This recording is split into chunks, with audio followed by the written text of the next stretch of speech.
الحمد للہ وکفا وسلام علی عبادہ الذین اصطفیٰ اما بعد 15 روزہ اسلامی عقائد کورس کا 14واں عنوان ہے عقائد میں اختلاف کا نتیجہ۔ قرآن پاک میں اللہ تعالیٰ نے فرمایا ہے وَاعْتَصِمُوا بِحَبْلِ اللَّهِ جَمِيعًا وَلَا تَفَرَّقُوا، اللہ تعالیٰ کی رسی کو مضبوطی سے پکڑ لو اور آپس میں تفرقہ بازی نہ کرو۔ اللہ تعالیٰ کی رسی سے مراد اہل سنت والجماعت کے عقائد ہے۔ قرآن پاک پر عمل کرنے والے صحابہ کرام ہیں اور صحابہ کرام نے عقائد میں کوئی اختلاف نہیں کیا۔ ہاں، فقہی اختلاف یعنی مسائل میں اختلاف صحابہ کرام کے درمیان رہا ہے۔ اللہ تعالیٰ کی رسی سے مراد فقہی مسائل ہوتے تو صحابہ کا فقہی اختلاف نہ ہوتا۔ اس سے معلوم ہوا کہ اللہ تعالیٰ کی رسی سے مراد عقائد ہے، مسائل نہیں۔ جب انسان عقائد سے اختلاف کرتا ہے تو اللہ تعالیٰ کی رسی سے محروم ہو جاتا ہے۔ اسی طرح صحابہ کرام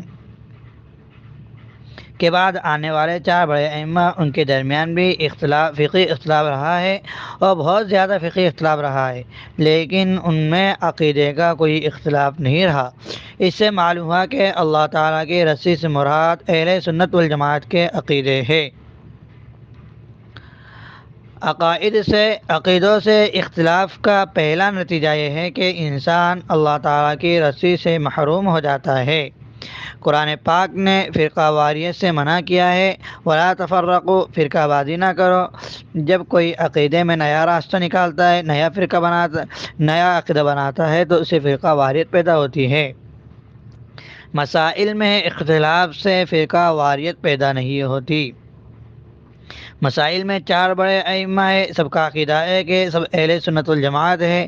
امام شافعی بھی اہل سنت والجماعت ہے، امام مالک بھی، امام احمد بن حنبل بھی اور امام ابو حنیفہ رحمۃ اللہ علیہ بھی، سب کے سب مسائل میں ان کا سب سخت سے سخت اختلاف رہا ہے، لیکن ان کا عقیدے میں کوئی اختلاف نہیں۔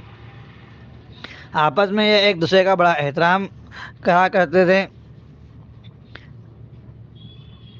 ہمارے ایک ساتھی نے امام شافعی رحمۃ اللہ علیہ کے نام پر رحمۃ اللہ علیہ نہیں لکھا تو استاد محترم نے فرمایا کہ تم نے ان کا احترام نہیں کیا تو سزا کے طور پر 50 مرتبہ استغفر اللہ لکھ کر دکھاؤ۔ تم نے اکرام کے ساتھ کیوں نہ لکھا؟ عقائد میں سب کے سب ایک ہی فرقہ ہے۔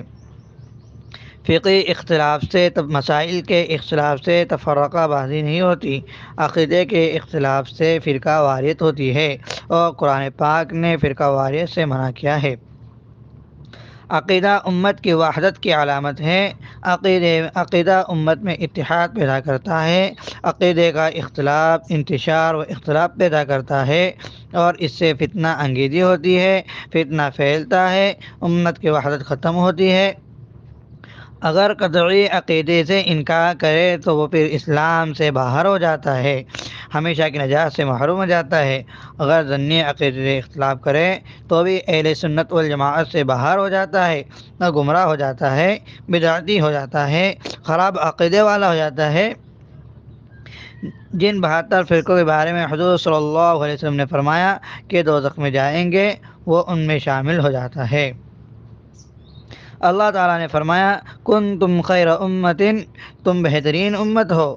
اس کا اصل مصداق صحابہ کرام ہے، اور جو صحابہ کرام کے عقیدوں کو مانتا ہے وہ بہترین امت میں شامل ہوتا ہے، اور جو انکار کرتا ہے وہ بہترین امت میں شامل نہیں ہوتا۔ تو جو عقیدے سے اختلاف کرتا ہے اس کو بہترین امت سے محرومی ہو جاتی ہے، فرقہ واریت کا سبب بنتا ہے۔ آخری بات، عقیدے کا اختلاف یہ منزل کا اختلاف ہے۔ جو عقیدے میں اختلاف کرتا ہے اس کی منزل ہی بدل جاتی ہے، اس کی منزل دوزخ ہو جاتی ہے۔ فقہی اختلاف منزل کا اختلاف نہیں ہوتا، لہذا عقیدے میں اختلاف کرنے والا یا تو ایک نیا مذہب یا دین بنا لیتا ہے، یا اہل سنت والجماعت کے مقابل ایک فرقہ بنا کر فرقہ واریت کا مرتکب ہوتا ہے۔